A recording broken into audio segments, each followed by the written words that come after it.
Hello guys, एक बार फिर से आप सबका स्वागत है learn eco magic with Arif Shibli में। हम यहाँ पर यूजीसी नेट जेआरएफ की तैयारी कर रहे हैं। हम यूजीसी नेट जेआरएफ के पेपर 1 की सेकेंड यूनिट अभी यहाँ पर कर रहे हैं। रिसर्च एप्टीट्यूड लेक्चर 4 हम लेकर के आ गए हैं आपके लिए। और उससे पहले मैं आपको बताता चलूँ कि जो हमारा टेलीग्राम का चैनल है लर्न इको मैजिक के नाम से, हम वहाँ पर इकोनॉमिक्स की स्टैंडर्ड बुक्स अपलोड कर दिए हैं। अगर आप उनको रीड करना चाहते हैं या डाउनलोड करना चाहते हैं तो हमारे टेलीग्राम चैनल को आप सब्सक्राइब कर लीजिए। लिंक मैंने डिस्क्रिप्शन में दे दिया है। उसके अलावा आप टेलीग्राम चैनल पर डेली क्विजेज भी खेल सकते हैं और एमसीक्यूज पेपर 1 के सॉल्व कर सकते हैं।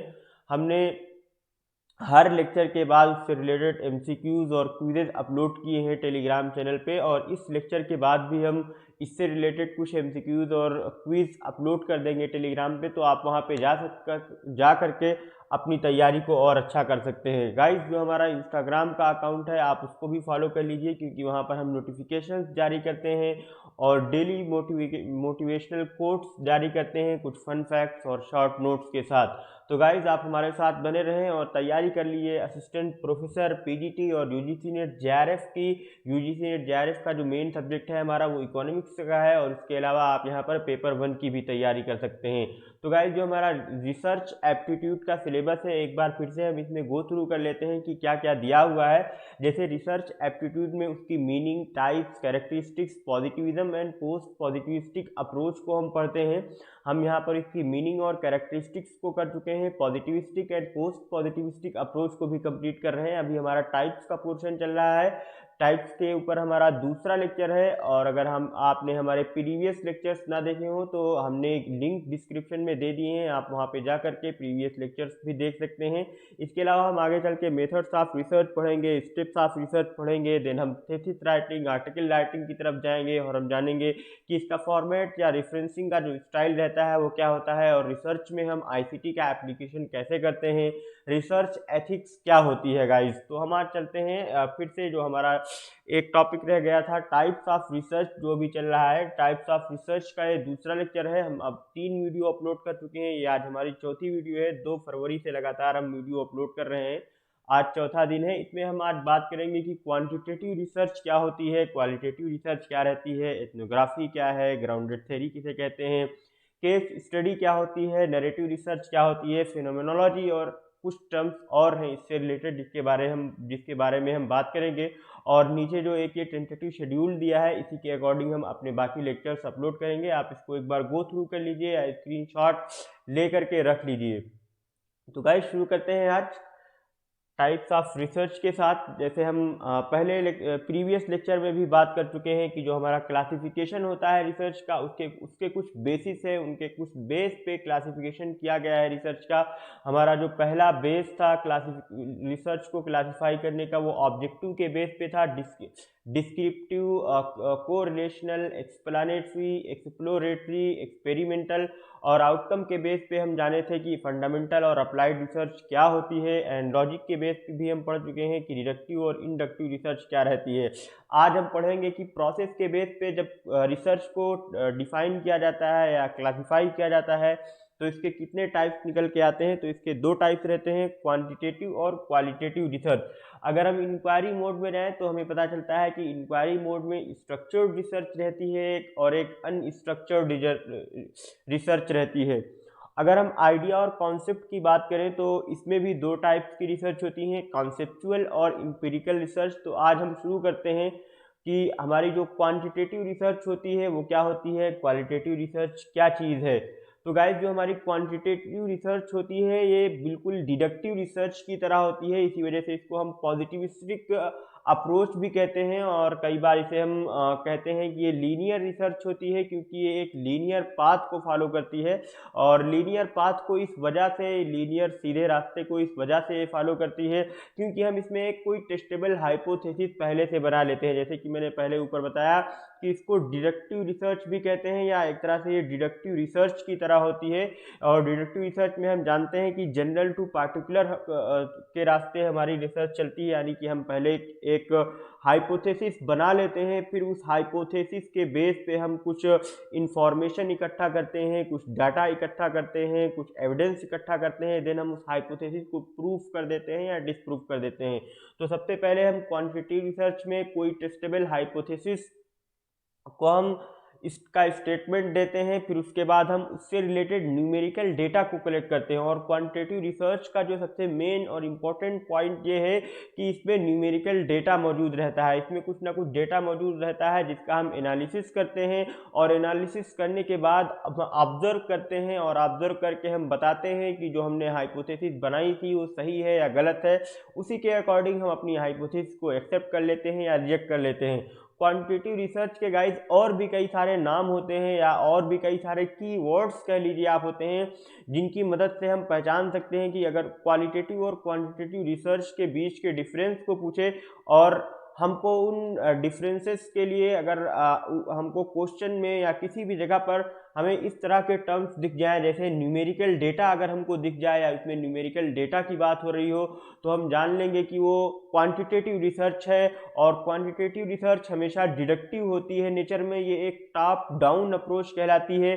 और जो हमारी क्वांटिटेटिव रिसर्च होती है ये फिक्स रिसर्च होती है, इसमें लिटरेचर रिव्यू का बहुत ज़्यादा रोल होता है, यानी कि प्रीवियस किसी टॉपिक पे जब हम रिसर्च करते हैं तो हम उसमें जानने की कोशिश करते हैं कि इस टॉपिक से रिलेटेड प्रीवियस कितनी रिसर्च हो चुकी है, इससे पहले किन किन लोगों ने इसके ऊपर रिसर्च किया है, उसका कितना लिटरेचर रिव्यू रहा है। लिटरेचर रिव्यू को हम आगे भी डिस्कस करेंगे, इन डिटेल पढ़ेंगे कि लिटरेचर रिव्यू क्या होता है, लेकिन बस यहाँ पे लिटरेचर रिव्यू रेफरेंस के लिए जान लीजिए कि लिटरेचर रिव्यू उस चीज़ को कहते हैं कि किसी टॉपिक पे इससे पहले कितनी बार डिस्कशन हो चुका है, क्या क्या एडिशन हो चुका है उस फील्ड में। तो गाइस जो हमारी क्वांटिटेटिव रिसर्च रहती है वो फिक्स रिसर्च रहती है, इसको आप ये समझ लीजिए कि एक प्राइवेट नौकरी की तरह होती है। 9 से 4 आपकी जॉब है, आपको जो कुछ भी करना है इसी 9 से 4 के टाइम में करना है। आप फ्लेक्सिबल नहीं रह सकते हैं, जैसे कि आप अपना बिजनेस कर रहे हो तो आप अगर किसी दिन ना भी जाना चाहें या किसी दिन 11 बजे जाना चाहें और 2 बजे ही लौट आना चाहें तो उसमें फ्लेक्सिबिलिटी रहती है। लेकिन जो हमारी क्वांटिटेटिव रिसर्च होती है इसमें फ्लेक्सिबिलिटी नहीं होती है, ये फिक्स रिसर्च होती है और इसमें ज़्यादा रोल रहता है लिटरेचर रिव्यू का। ये आप अपने सहूलत के लिए कह सकते हैं कि एक प्राइवेट नौकरी की तरह होती है जिसमें आपको 9 से 4 जाना है तो जाना है। और ये इसमें प्रोबेबिलिटी सैम्पलिंग का यूज़ किया जाता है, ये ऑब्जेक्टिव होती है। इसी वजह से जब हम कहते हैं कि ना ये जो फिक्स रिसर्च होती है इसके फिक्स नेचर की वजह से हम कहते हैं कि ये जो रिसर्च क्वांटिटेटिव रिसर्च होती है ये काफ़ी स्ट्रक्चर्ड और रिजिड होती है। इसमें बड़े बड़े सैंपल्स का यूज़ होता है और इसको पॉजिटिविस्टिक अप्रोच भी कहा जाता है। तो जब भी हम क्वांटिटेटिव रिसर्च की बात करेंगे तो हम देखेंगे कि उसमें एक हाइपोथेसिस ऐसी हम एक ऐसी हाइपोथेसिस का स्टेटमेंट दे देंगे जिसको हम टेस्ट कर सकें। देन हम उस हाइपोथेसिस को टेस्ट करने के लिए कुछ न्यूमेरिकल डेटा का कलेक्शन करेंगे, डेटा का एनालिसिस करेंगे, फिर उसी के बेस पर हम जो अपनी हाइपोथेसिस होगी उसको रिजेक्ट कर लेंगे या एक्सेप्ट कर लेंगे। तो गाइज हमने यहाँ पर एक पिक्चर भी अटैच कर दिया है, आप इसको देख सकते हैं क्वांटिटेटिव रिसर्च को समझने के लिए कि जितने भी टाइप की क्वांटिटेटिव रिसर्च रहती है इसमें मैथमेटिकल, स्टैटिस्टिकल और न्यूमेरिकल डेटा का बहुत ज़्यादा रोल रहता है। जब भी क्वांटिटेटिव रिसर्च की बात आएगी तो आपको हमेशा उसमें देखने को मिलेगा कि उसमें न्यूमेरिकल या स्टैटिस्टिकल या मैथमेटिकल डेटा ज़रूर मिलेगा, आपको उसमें देखने को ज़रूर मिलेगा कि किस तरह से हम न्यूमेरिकल डेटा का एनालिसिस कर रहे हैं, उसको कैसे कलेक्ट कर रहे हैं, फिर उससे कैसे हम अपने रिजल्ट्स को निकाल रहे हैं। तो जब भी क्वांटिटेटिव रिसर्च की बात आए आप एक टर्म खोजें या एक कीवर्ड खोजें कि उसमें न्यूमेरिकल या मैथमेटिकल डेटा ज़रूर मौजूद होगा। ऑन दी अदर हैंड अगर हम बात करें क्वालिटेटिव रिसर्च की, यहाँ पे क्वांटिटेटिव लिख गया है, यहाँ पे क्वालिटेटिव रिसर्च है ये क्वालिटेटिव। अगर हम बात करें क्वालिटेटिव रिसर्च की तो हम जानते हैं कि जो क्वालिटेटिव रिसर्च होती है ये सिर्फ एक मेथड नहीं है रिसर्च करने का, बल्कि एक पूरी अप्रोच होती है जिसमें हम चीज़ों को समझने की कोशिश करते हैं। और ये एक ऐसा सब्जेक्ट है या एक ऐसा वे है रिसर्च करने का जिसमें हम चीज़ों को इन डिटेल पढ़ते हैं और एक हॉलिस्टिक पर्सपेक्टिव होता है इसमें। और जो क्वालिटेटिव रिसर्च की सबसे खास बात होती है कि हम इसमें नॉन न्यूमेरिकल डेटा का यूज़ करते हैं और जो रिसर्च रहता है कि जो रिसर्चर होता है हमारा वो ज़्यादा इंटरेस्टेड होता है प्रोसेस में, ना कि प्रोडक्ट में। इसको हम कह सकते हैं कि जो हमारा रिसर्चर रहता है वो किसी चीज़ के ऊपर जब रिसर्च करता है तो वो जानने की कोशिश करता है कि कोई प्रोसेस है वो किस तरह से काम करता है, बल्कि उस प्रोसेस से रिलेटेड वो प्रोडक्ट में ज़्यादा इंटरेस्टेड नहीं रहता है, ना उसके आउटकम पे ज़्यादा फोकस करता है, बल्कि वो कोशिश करता है कि जो उसका प्रोसेस है वो किस तरह से वर्क करता है। और ये रिसर्च ऐसे एरियाज़ को स्टडी करती है, ऐसे एरियाज़ को अंडरस्टैंड करने की कोशिश करती है जिसको बहुत अच्छे से स्टडी ना किया गया हो, उसको एक हॉलिस्टिक तरीके से ना पढ़ा गया हो या ना जाना गया हो। तो इसके भी कुछ की वर्ड्स हैं, जैसे इसमें नॉन न्यूमेरिकल डेटा होता है, इसमें पोस्ट पॉजिटिविस्टिक अप्रोच का यूज़ करते हैं हम, और जो हमारी इनिशियल अंडरस्टैंडिंग होती है उसको एक्सप्लोर करने के लिए हम क्वालिटेटिव रिसर्च का प्रयोग करते हैं। और इसमें जो लिटरेचर रिव्यू होता है उसका रोल बहुत कम होता है, ज़्यादा रोल नहीं रहता है। जैसे कि हमारी क्वांटिटेटिव रिसर्च होती है उसमें लिटरेचर रिव्यू का काफ़ी ज़्यादा इस्तेमाल होता है, और जो हमारी क्वालिटेटिव रिसर्च होती है वो नेचुरल सेटिंग में होती है, कोई फेनोमेना नेचुरली अकर हो रहा होता है या कुछ ऐसी सेटिंग होती है जो नेचुरली होती है, उसके ऊपर हमारा बहुत ज़्यादा कंट्रोल नहीं रहता है। इसमें हम नॉन प्रोबेबिलिटी सैम्पलिंग का यूज़ करते हैं, और इसी वजह से इसको कहते हैं कि ये जो हमारी रिसर्च रहती है ये इंडक्टिव रिसर्च होती है, या इंडक्टिव मेथड या इंडक्टिव अप्रोच होती है, ये जो अपवर्ड से बॉटम चलती है, और ये काफ़ी फ्लेक्सिबल रहती है। फ्लेक्सिबिलिटी की वजह से इसको अनस्ट्रक्चर्ड रिसर्च भी बोला जाता है। ये सब्जेक्टिव होने की वजह से काफ़ी फ्लेक्सिबल भी रहती है, तो इसी वजह से हम इसको अनस्ट्रक्चर्ड रिसर्च कई बार कह देते हैं, या सब्जेक्टिव और फ्लेक्सिबल रिसर्च भी कहते हैं। जैसे हमने वहाँ पे एक एग्जांपल लिया था कि प्राइवेट नौकरी की तरह होती है क्वांटिटेटिव रिसर्च, जिसमें आपको 9 से 4 ड्यूटी करने जाना है तो जाना है, उसी एक फिक्स टाइम में आपको अपना सारा काम करना है। लेकिन क्वालिटेटिव रिसर्च में ऐसा नहीं होता है, आपके पास फ्लेक्सिबिलिटी रहती है, आप अपने अकॉर्डिंग काम कर सकते हैं। और आप इसको अगर समझना चाहें एग्जांपल से तो आप ये कह सकते हैं कि ये एक तरह से अपना खुद का बिजनेस होती है। आप अगर कुछ टाइम आगे पीछे करना चाहें जॉब का, या उससे रिलेटेड कुछ भी, किसी ट्रिप पे आगे पीछे जाना चाहें, किसी ट्रिप पे आपको जाना हो तो डेट्स को आगे पीछे कर सकते हैं अपने अकॉर्डिंग। तो ये क्वालिटेटिव रिसर्च को समझने के लिए मैंने एक एग्जांपल दिया है। तो आप जो कीवर्ड्स आपको याद रखने हैं क्वालिटेटिव रिसर्च को समझने के लिए, कि इसमें आपको नॉन न्यूमेरिकल डेटा दिया रहता है, ये नॉन प्रोबेबिलिटी सैम्पलिंग पे बेस्ड होती है, इंडक्टिव अप्रोच होती है एक जो अपवर्ड से बॉटम की तरफ चलती है। इंडक्टिव अप्रोच में हम क्या बोलते हैं कि IPG, इंडक्टिव यानी पार्टिकुलर टू जनरल, यानी हम छोटे छोटे एविडेंसेस इकट्ठा करते हैं, देन उन छोटे छोटे एविडेंसेस के बेस पर हम कह देते हैं कि हाँ जो ये एक पैटर्न हमें मिल रहा है, और ये पैटर्न एक यूनिवर्सल पैटर्न, या कह सकते हैं कि एक जनरल पैटर्न है ये, और ये चीज़ उस हर जगह अप्लाई होती है। जैसे एक एग्जांपल हम ले लेते हैं कि जैसे Ram is mortal, Ravi is mortal, Shahid is mortal, तो हम कह सकते हैं कि ऑल बॉयज़ आर मोर्टल या ऑल मेन आर मोर्टल। तो इस तरह से हमारी इंडक्टिव अप्रोच चलती है, जिसमें हम छोटे छोटे एविडेंसेस इकट्ठा करते हैं, छोटे छोटे स्टेटमेंट्स इकट्ठा करते हैं। और एक और इसका कीवर्ड है इसको समझने के लिए कि ये पोस्ट पॉजिटिविस्टिक अप्रोच होती है, नेचुरल सेटिंग होती है, इसको अनस्ट्रक्चर्ड रिसर्च कहा जाता है। ये हमारी इनिशियल अंडरस्टैंडिंग को एक्सप्लोर करने में काम आती है, इसमें रोल बहुत कम रहता है लिटरेचर रिव्यू का, ये सब्जेक्टिव और फ्लेक्सिबल रहती है। गाइज अगर हम और इसको थोड़ा समझना चाहें तो हम इसमें देख सकते हैं कि हम जो क्वालिटेटिव रिसर्च होती है हम इसमें रियल टाइम में डेटा को कलेक्ट करते हैं, जहां पर पार्टिसिपेंट्स एक्सपीरियंस कर रहे होते हैं किसी प्रॉब्लम को या समझ रहे होते हैं, तो वहाँ पर एक ऑब्जर्वर रहता है, जो रिसर्चर रहता है वो चीज़ों को ऑब्जर्व करता है पार्टिसिपेंट्स से बात करके। जो हमारा रिसर्चर होता है वो डेटा कलेक्ट करता है अलग अलग इंटरव्यूज से या ऑब्जर्वेशन से या डॉक्यूमेंट से, और ये कॉम्प्लेक्स इश्यूज़ को सॉल्व करने में बहुत ज़्यादा काम आती है। जैसे जो हमारी क्वांटिटेटिव रिसर्च होती है हम उससे बहुत सारे कॉम्प्लेक्स इश्यूज़ को सॉल्व नहीं कर सकते हैं, लेकिन जो हमारी क्वालिटेटिव रिसर्च होती है, अगर हमको कोई बहुत बड़ा कॉम्प्लेक्स इशू सॉल्व करना हो तो हम क्वालिटेटिव रिसर्च की हेल्प से हम कॉम्प्लेक्स इश्यूज को सॉल्व कर सकते हैं, छोटे छोटे इन्फेरेंसेस में उसको बांट के या ब्रेक करके। तो इस वजह से हमारी जो अंडरस्टैंडिंग होती है वो थोड़ी सी आसान हो जाती है सभी के लिए किसी कॉम्प्लेक्स इशू को समझने के लिए। तो इसमें जो क्वालिटेटिव रिसर्च होती है ये लोगों को भरोसा दिलाती है रिसर्चर के ऊपर ट्रस्ट करने में, कि हाँ जो रिसर्चर ने इंफॉर्मेशन लाई है या जो भी उसने रिसर्च किया है वो सही है। तो गाइस रिसर्च एप्टीट्यूड का जो ये टाइप है क्वालिटेटिव रिसर्च, इसके भी कई सारे सब टाइप्स हैं।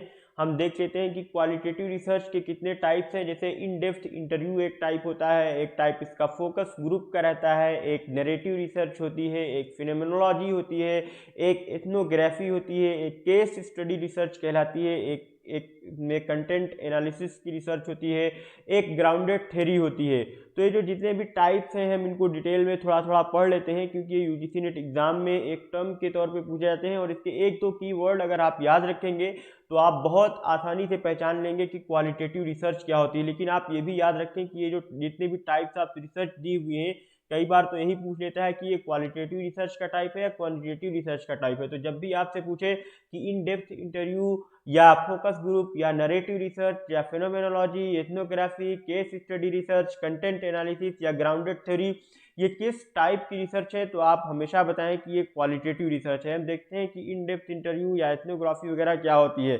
अगर हम एथनोग्राफी की बात करें तो जैसा कि इसके नाम से ही पता चल रहा है कि इसमें हम कल्चर या लैंग्वेज की स्टडी करते हैं। ये इसका जो मेन कीवर्ड है एथनोग्राफी का, आप इसको याद रखें हमेशा कि एथनोग्राफी में हम कल्चर या लैंग्वेज की स्टडी करते हैं। इसमें हम ग्रुप की जो प्रैक्टिसेस रहती हैं, जो एक सोसाइटी होती है कि वो किन किन प्रैक्टिसेस को फॉलो करता है, वो क्या क्या करता है, तो उस ग्रुप को हम ऑब्जर्व करते हैं। इसमें नेचुरल सेटिंग होती है और आप देख सकते हैं इस इमेज के माध्यम से कि इसमें एक पूरी डेली लाइफ को एक तरह से दिखाया गया है, शो किया गया है। तो जो हमारी एथनोग्राफी होती है उसमें कल्चर की स्टडी करते हैं, हम लैंग्वेज की स्टडी करते हैं, ग्रुप की प्रैक्टिसेस करते हैं, एक नेचुरल सेटिंग में ये सब होता है। हम इसमें डेली लाइफ को ऑब्जर्व करने की कोशिश करते हैं, उसका पूरा एनालिसिस करते हैं और उस सोसाइटी में या उस जगह पर या जहाँ पर जिस भी कल्चर की हम स्टडी कर रहे हैं उस कल्चर की क्या वैल्यूज़ हैं, वहाँ के क्या नॉर्म्स हैं, उसको भी हम फाइंड आउट करने की कोशिश करते हैं। और इसी वजह से इसको कहा जाता है कि ये फर्स्ट हैंड अंडरस्टैंडिंग होती है। फर्स्ट हैंड अंडरस्टैंडिंग बोले तो ये प्राइमरी डाटा पे बेस्ड होती है। प्राइमरी डाटा और सेकेंडरी डाटा एक टर्म है रिसर्च एप्टीट्यूड में, आप जानते होंगे, बहुत बार आपने पढ़ा होगा कि प्राइमरी डाटा क्या है, सेकेंडरी डाटा क्या है। तो जो सोर्स ऑफ इंफॉर्मेशन होता है, अगर जो हम इंफॉर्मेशन गेन करते हैं फर्स्ट पर्सन से अगर हमको इन्फॉर्मेशन मिलती है या जिससे इन्फॉर्मेशन रिलेटेड है, अगर हम वहीं से इन्फॉर्मेशन लेकर के आते हैं तो वो हमारी प्राइमरी रिसर्च कहलाती है, प्राइमरी डाटा कहलाता है वो हमारा, या हमारी वो फर्स्ट हैंड अंडरस्टैंडिंग कहलाती है। फॉर एग्जांपल किसी लोकेलिटी में कितने लोग रहते हैं अगर हमें पता करना हो तो हम वहाँ पे जा करके उस लोकेलिटी का पूरा सर्वे करते हैं, या हम देखते हैं वहाँ पे लोगों से पूछते हैं घर घर जा करके, तो ये हमारा एक प्राइमरी डाटा का सोर्स हो गया। लेकिन अगर हम वहाँ पे उस सोसाइटी में ना जाना चाहें, उस घर में ना जाना चाहें, तो हम सीधे एनएसएसओ की वेबसाइट पे चले जाते हैं और उस जगह पे जो पहले से रिसर्च हो रखी है उस इंफॉर्मेशन को हम उठा लेते हैं। तो ये इस तरह से हमारा सेकेंडरी डाटा हो जाता है। लेकिन जब हम एथनोग्राफी की बात करते हैं तो इसमें हमेशा फर्स्ट हैंड अंडरस्टैंडिंग होती है हमारे पास, यानी कि हम जब जो भी डेटा कलेक्ट करते हैं या भी जो भी नॉलेज गेन करते हैं या जो भी रिजल्ट हमारे पास आता है वो फर्स्ट अंडरस्टैंडिंग का होता है, वो प्राइमरी डाटा पे बेस्ड होता है। तो जब भी आपको एथनोग्राफी की बात हो या पूछे एथनोग्राफी के बारे में, तो आप कुछ ये कीवर्ड्स हैं जिनको फाइंड आउट करने की कोशिश करें। जैसे कल्चर की स्टडी करते हैं, इसमें लैंग्वेज की स्टडी करते हैं, ग्रुप प्रैक्टिसेस को फॉलो करते हैं, उनको एक तरह से ऑब्जर्व करते हैं हम कि क्या ग्रुप में प्रैक्टिसेस चल रही है, नेचुरल सेटिंग रहती है, इसमें हम डेली लाइफ का एनालिसिस करते हैं और उस कल्चर में रह रहे लोगों की क्या वैल्यूज़ हैं, क्या नॉर्म्स हैं। और जो पार्टिसिपेंट होते हैं इसमें वो सारे ऑब्जर्वर रहते हैं, हम पार्टिसिपेंट्स को ऑब्जर्व करने की कोशिश करते हैं। आप इस इमेज को एक बार देखें तो आप समझ पाएंगे कि ये एथनोग्राफी क्या होती है। किस तरह से इसमें हम कल्चर और लैंग्वेज की स्टडी करते हैं, कैसे हम चीज़ों को ऑब्जर्व करने की कोशिश करते हैं। तो गाइस हम चलते हैं दूसरे टाइप ऑफ क्वालिटेटिव रिसर्च की तरफ चलते हैं कि एक और जो क्वालिटेटिव रिसर्च होती है नरेटिव रिसर्च। आप इमेज से ही देख गए होंगे, देखकर थोड़ा बहुत समझ गए होंगे या इसके नाम से ही आप समझ गए होंगे कि जो नरेटिव रिसर्च होती है हम इसमें चीज़ों को समझने के लिए या किसी कॉन्सेप्ट को समझने के लिए हम नरेट करते हैं, कहते हैं शब्दों के माध्यम से या लैंग्वेज के माध्यम से हम चीज़ों को इंटरप्रेट करते हैं, समझने की कोशिश करते हैं या समझाने की कोशिश करते हैं या किसी प्रॉब्लम के सॉल्यूशन की तरफ जाते हैं लैंग्वेज के थ्रू या कहानियों के थ्रू या हम छोटे से कह सकते हैं कि जो कुछ भी होता है हम इसमें बोलते हैं, कहानियों के माध्यम से समझाते हैं। तो क्योंकि क्या होता है कि हर इंडिविजुअल की अपनी डिफरेंट रियलिटीज़ होती हैं, उसके कुछ एक्सपीरियंसेस होते हैं, तो हम जब उनसे बात करते हैं तो हमें पता चलता है। जब भी हम इंटरेक्ट कर रहे होते हैं दूसरे लोगों से, 4-5 लोगों से जब हम इंटरेक्ट कर रहे होते हैं, कुछ ना कुछ जब नरेट कर रहे होते हैं आपस में, तो हमारी नरेटिव रिसर्च कहलाती है। गाइज अगर हम फोकस्ड ग्रुप रिसर्च की बात करें तो फोकस्ड ग्रुप रिसर्च में 6 से 10 पार्टिसिपेंट्स का एक ग्रुप होता है और वो जितने भी लोगों का ग्रुप होता है, से 5 लोगों का ग्रुप है या 6 या 10 लोगों का ही ग्रुप है, तो 10 के 10 लोग जिस फील्ड पर हम रिसर्च कर रहे हैं या जो भी हमारा टॉपिक है या जो भी हमने प्रॉब्लम आइडेंटिफाई की है, तो उस प्रॉब्लम पर बात करने के लिए जितने 10 लोग होंगे वो एक्सपीरियंस लोग होंगे, उनको काफ़ी उस फील्ड में एक्सपीरियंस हासिल होगा। और जो 10 लोग रहते हैं उसमें एक मॉडरेटर रहता है, मॉडरेटर बोले तो एक आदमी रहता है, फैसिलिटेट करता है या लीड करता है, और वो आमतौर से वो रिसर्चर ही रहता है जो रिसर्च करने वाला होता है, तो उसको हम मॉडरेटर कहते हैं। तो मॉडरेटर जो होता है उन एक्सपर्ट से या उस पैनल से, उस 8-10 लोगों के ग्रुप से क्वेश्चंस पूछता है और जितने भी क्वेश्चंस के आंसर करते हैं तो वो उनको मॉडरेटर ऑब्जर्व कर लेता है और देन वो अपने रिजल्ट्स को निकालता है उन ऑब्जर्वेशंस के बेस पे। तो इस वजह से इसको कहा जाता है कि ये फोकस्ड ग्रुप रिसर्च कहलाती है। और आमतौर से इसमें जितने भी पार्टिसिपेंट्स होते हैं वो बराबर पार्टिसिपेशन देते हैं, क्योंकि सब के सब सब्जेक्ट मैटर्स के अपने अपने उस सब्जेक्ट मैटर के एक्सपर्ट्स रहते हैं। और इसमें एक अच्छा खासा बढ़िया माहौल रहता है फोकस ग्रुप में, जिसमें सारे के सारे पार्टिसिपेंट्स एक दूसरे से बात करने में, अपनी बात रखने में, आर्गुमेंट करने में बहुत आसानी फील करते हैं, फ्री फील करते हैं, कंफर्टेबल फील करते हैं। तो फोकस ग्रुप में हम याद रखेंगे कि जब भी फोकस ग्रुप की बात होगी तो यहाँ पे 6 से 10 लोगों का एक ग्रुप होगा और सारे ही पार्टिसिपेंट इसमें एक्सपीरियंस्ड होंगे उस सब्जेक्ट मैटर से रिलेटेड, और एक बंदा होगा उन लोगों में जो मॉडरेटर होगा या जो रिसर्चर होगा, और फिर जितनी भी बातचीत या जितना भी डिस्कशन होगा उस डिस्कशन को ऑब्जर्व करके वो अपने रिजल्ट्स को निकालेगा। गाइस अगर हम बात करें कि फेनोमेनोलॉजी क्या होती है, तो फेनोमेनोलॉजी हम समझ सकते हैं कि इसमें एक फेनोमेना को समझने के लिए कुछ इंडिविजुअल्स होते हैं, एक हो सकते हैं या दो हो सकते हैं या 4-5, कई सारे इंडिविजुअल्स हो सकते हैं। तो एक कोई कॉमन फेनोमेना या कॉमन थीम रहती है या कोई कॉमन एक्सपीरियंस होता है, वो 4-5 लोगों के साथ हुआ होता है। तो हम उन 4-5 लोगों की स्टडी करना चाहें, उनसे बातचीत करना चाहें कि उस फेनोमेनोलॉजी को समझना चाहें कि उसके क्या एक्सपीरियंस रहे हैं, उसकी क्या अंडरस्टैंडिंग रही है, तो इसको बोलते हैं फेनोमेनोलॉजी। इसका जो की वर्ड है ये है कॉमन थीम या कॉमन एक्सपीरियंस। जब भी हम कोई कॉमन थीम या कॉमन एक्सपीरियंस की बात करते हैं तो हम ये समझ जाएंगे कि इसमें हम फेनोमेनोलॉजी की बात कर रहे हैं। इसमें एक ऐसा फेनोमेनन दिया गया है जो 4 या 5 लोगों का सेम एक्सपीरियंस है और सबकी अलग अलग अंडरस्टैंडिंग होगी। जैसे हमने यहाँ पर एग्जांपल लिया है वैकेशंस का, जैसे मान लीजिए इतने लोग हैं यहाँ पे, 7 लोग, 2 बच्चे और ये 4 लड़के हैं या मेन कह सकते हैं। तो ये चारों 8 या 5-6 लोग, इनको वेकेशंस दी गई, इनको छुट्टियां दी गई। तो ये सब अलग अलग तरीके से अपना टाइम स्पेंड कर रहे हैं। जैसे मान लीजिए खेलने चला गया है, ये मूवी देख रहा है या दोस्तों से बात कर रहा है, ये रिलैक्स कर रहा है, ये अभी किसी से मिलने जा रहा है, ये दोनों बच्चे आपस में बैठ के बात कर रहे हैं। तो सबके अपने अलग अलग एक्सपीरियंस होते हैं उन वेकेशंस को कैसे जिया।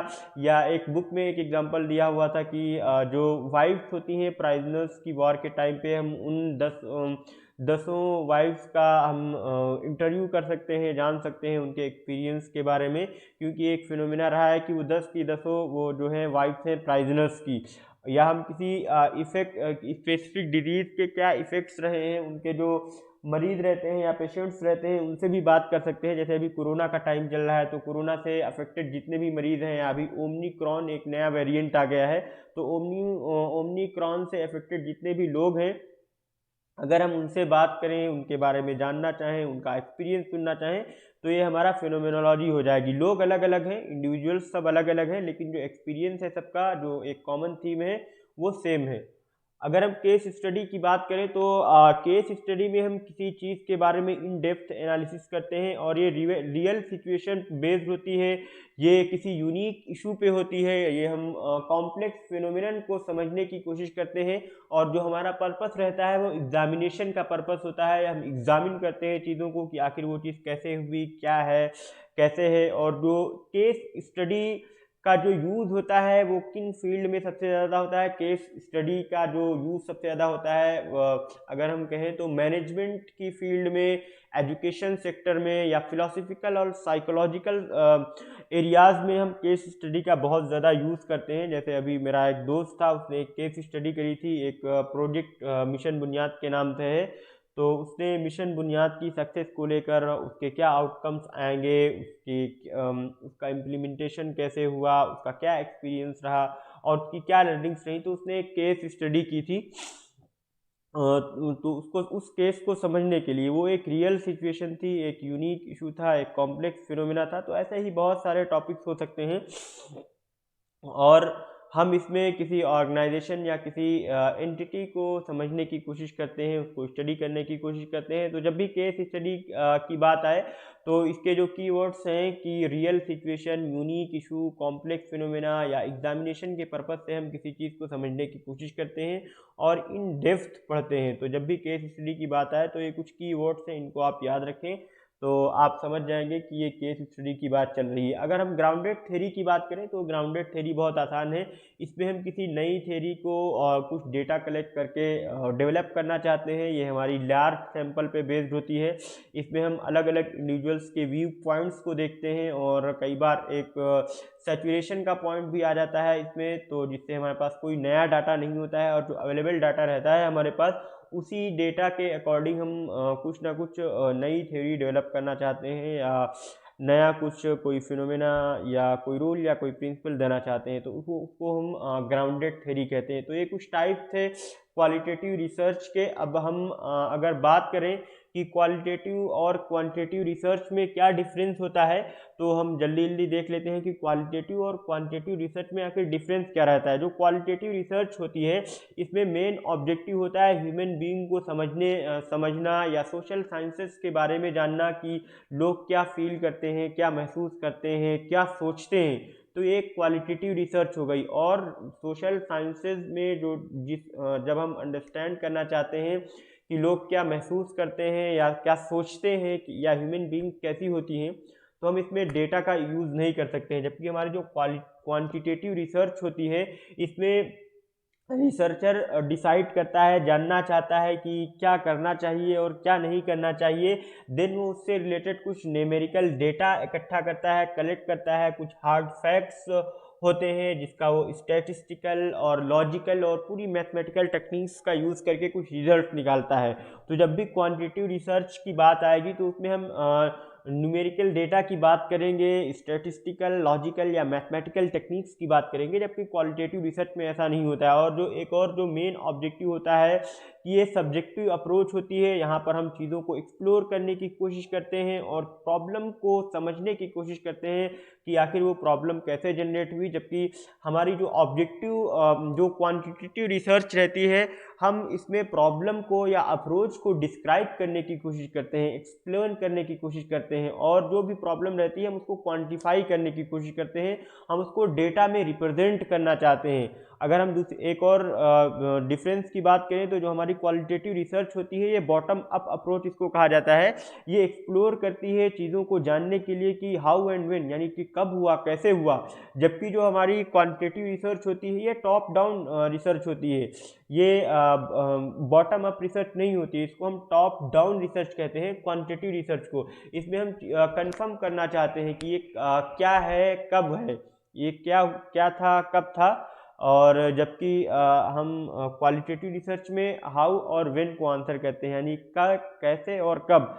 और जो हमारी क्वालिटेटिव रिसर्च रहती है वो इंडक्टिव रीजनिंग की इंडक्टिव रीजनिंग का जो मेथड होता है उसके ऊपर बेस्ड होती है। जो हमारी जैसे इंडक्टिव रिसर्च मैंने बताया पहले भी कि वो ऑब्जर्वेशन से स्टार्ट होती है, यानी छोटे छोटे फैक्ट से। देन हम एक पैटर्न को खोजने की कोशिश करते हैं, पहचानने की कोशिश करते हैं। फिर हम एक टेंटेटिव हाइपोथेसिस डेवलप कर लेते हैं और फिर उसके बाद हम उस थ्योरी को बाकायदा दे देते हैं कि हाँ ये थ्योरी है। जबकि हमारी जो क्वांटिटेटिव रिसर्च होती है वो डिडक्टिव रीजनिंग पे बेस्ड होती है, जो एक टेंटेटिव थ्योरी से स्टार्ट ही होती है। और उस टेंटेटिव थ्योरी से जब वो स्टार्ट होती है तो हम उससे रिलेटेड जितनी भी जो भी हमारी हाइपोथेसिस होती है, कुछ हम एविडेंस इकट्ठा करते हैं, ऑब्जर्वेशन करते हैं, और देन उन एविडेंसेस और ऑब्जर्वेशन के बेस पे हम अपनी जो हमारी थ्योरी रहती है उसको हम एक्सेप्ट कर लेते हैं या रिजेक्ट कर देते हैं। एक तरह से हम कंफर्मेशन दे देते हैं। तो जो डिडक्टिव रीजनिंग होती है, एक बार फिर से मैं बता देता हूँ कि डिडक्टिव रीजनिंग जो एक इसका निमोनिक होता है, याद रखिएगा, डीजीपी, यानी कि डिडक्टिव जनरल टू पार्टिकुलर। आप डीजीपी हमेशा याद रखें, आपको याद रहेगा, कभी कंफ्यूजन नहीं होगा कि जो डिडक्टिव मेथड होता है वो क्या होता है, DGP, deductive general to particular. और जो इंडक्टिव रीजनिंग होती है वो IPG, inductive particular to general. अगर हम बात करें तो क्वालिटेटिव रिसर्च में वर्बल डाटा होता है, जैसे वर्ड्स होते हैं, इमेजेस रहती हैं, इन डेप्थ इंटरव्यूज होते हैं, फोकस ग्रुप डिस्कशन होता है, ऑब्जर्वेशन होता है, डॉक्यूमेंट्स का रिव्यू रहता है। तो आप ये सारी चीज़ें डेटा में नहीं बता सकते हैं, आप सिर्फ इनको वर्ड्स में ही एक्सप्लेन कर सकते हैं। जबकि जो हमारी क्वांटिटेटिव रिसर्च होती है इसमें हम डेटा कलेक्ट करते हैं, नंबर्स कलेक्ट करते हैं, स्टैटिस्टिकल होता है ये, और स्ट्रक्चर्ड इंटरव्यूज कुछ होते हैं। इसमें जो सर्वेज जो होते हैं वो स्टैटिस्टिकल रिकॉर्ड्स में बेस्ड होते हैं। अगर हम थोड़ा सा और इसको समझना चाहें कि क्वालिटेटिव रिसर्च और क्वांटिटेटिव रिसर्च में क्या डिफरेंस होता है, तो हम समझ सकते हैं कि ये हमारी क्वालिटेटिव रिसर्च होती है, एक हॉलिस्टिक अप्रोच होती है, जो कई बार रैंडम सैम्पलिंग पर बेस्ड होती है, जहाँ पर हम लिमिटेड इंफॉर्मेशन हासिल करते हैं कुछ मोर केस, अलग अलग केसेस में। और यहाँ पर बहुत ज़्यादा पॉसिबिलिटी होती है कि मेथडोलॉजिकल इनोवेशंस की, क्योंकि आपके पास क्वांटिटेटिव डाटा नहीं रहता है, तो आप अलग अलग मेथड्स का यूज़ करके आप उस प्रॉब्लम को या उस सब्जेक्ट को समझना चाहते हैं। जबकि क्वांटिटेटिव रिसर्च जो होती है आपकी वो नॉन रैंडम सैम्पलिंग बेस्ड होती है, और ये स्पेसिफिक वेरिएबल्स इसमें पिक किए जाते हैं जिसके ऊपर डिस्कशन किया जाता है।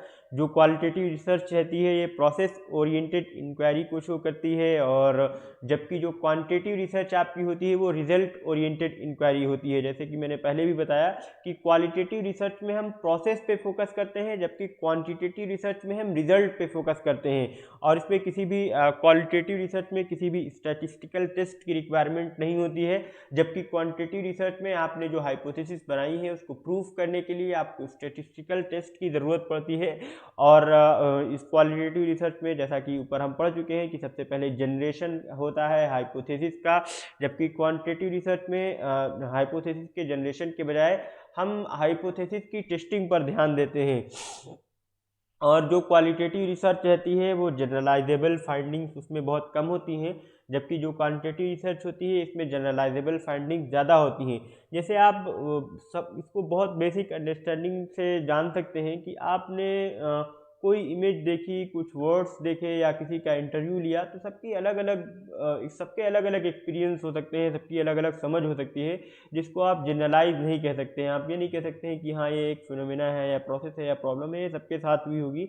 और जो आपने उस प्रॉब्लम का सॉल्यूशन निकाला, तो आप उस तरह की प्रॉब्लम्स अगर किसी और के भी साथ आएँ तो आप नहीं कह सकते हैं कि वो सॉल्यूशन उस इंसान के लिए या उस दूसरी जगह पर वर्क करेगा, बट क्वांटिटेटिव रिसर्च में वर्क करता है। इसमें जनरलाइजेबल फाइंडिंग्स ज़्यादा होती हैं क्योंकि ये डेटा बेस्ड पे होती है और नंबर्स पर बेस्ड होती है। जो क्वालिटेटिव रिसर्च रहती है इसमें हमारे जितने भी रिजल्ट रहते हैं वो काफ़ी डिस्क्रिप्टिव होते हैं और क्वांटिटेटिव रिसर्च में काफ़ी ज़्यादा स्पेसिफिक रिजल्ट रहते हैं। और जो हमारी रिपोर्ट रहती है क्वालिटेटिव रिसर्च की, ये नैरेटिव होती है जो डायरेक्शन में होती है या डायरेक्ट कोटेशंस कह सकते हैं उसमें होती हैं, जो पार्टिसिपेंट डायरेक्ट कोटेशंस देते हैं उसके ऊपर बेस्ड रहती है। जबकि जो हमारी क्वांटिटेटिव रिसर्च रहती है ये बार बार आप एक कीवर्ड इसमें पाएंगे क्वांटिटेटिव रिसर्च में कि ये स्टैटिस्टिकल बेस्ड होती है, जिसमें कुछ वेरिएबल्स रहते हैं और उनके बीच की हम रिलेशनशिप को समझते हैं।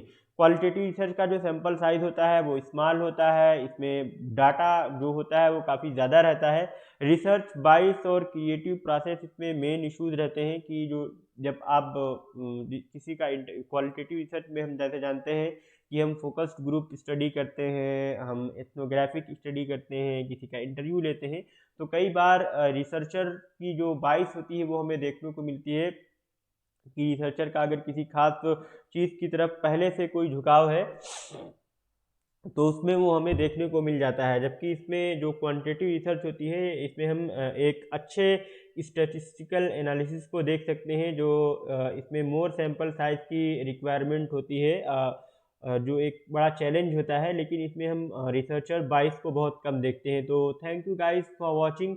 इस तरह से हमारा लेक्चर ख़त्म होता है और आप समझ गए होंगे कि क्वालिटेटिव और क्वांटिटेटिव रिसर्च में क्या डिफरेंस है।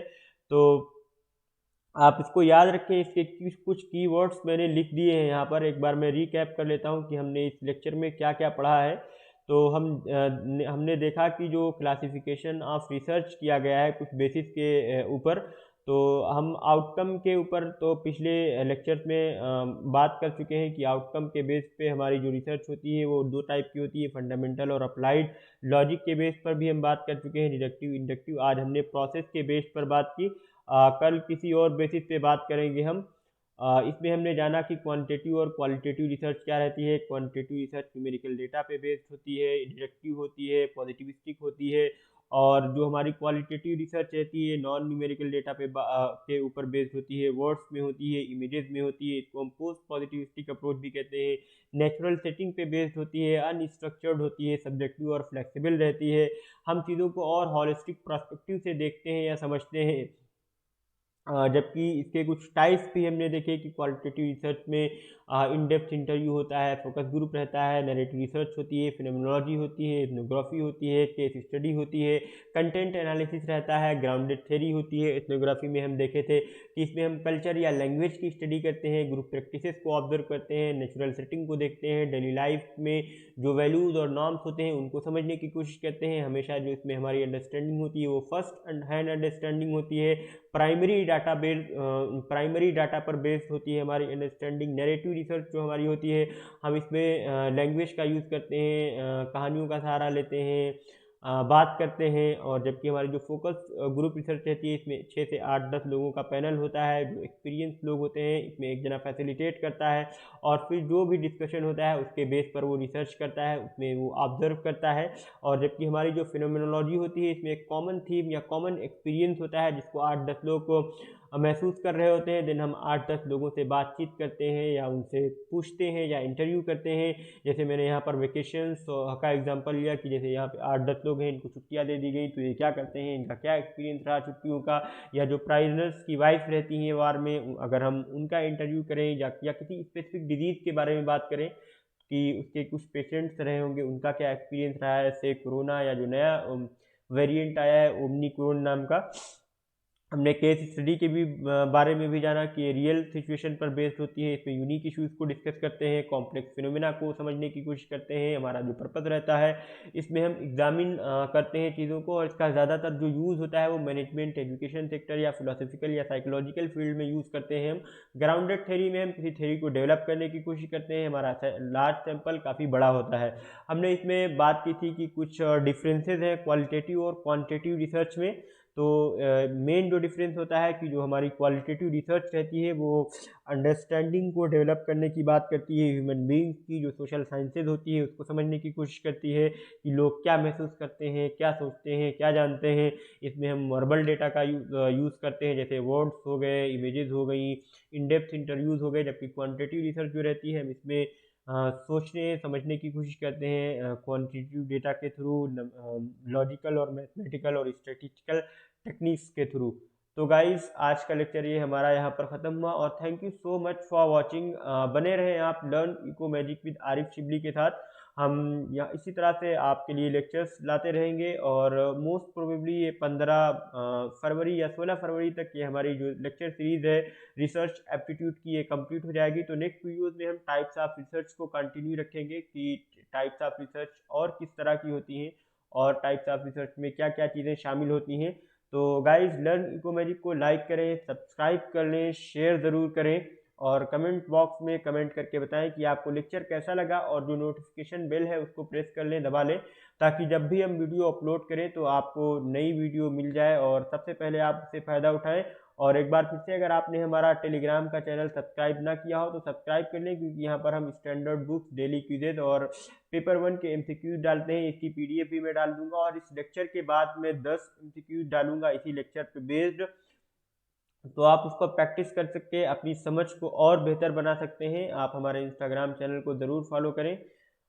Thank you so much guys.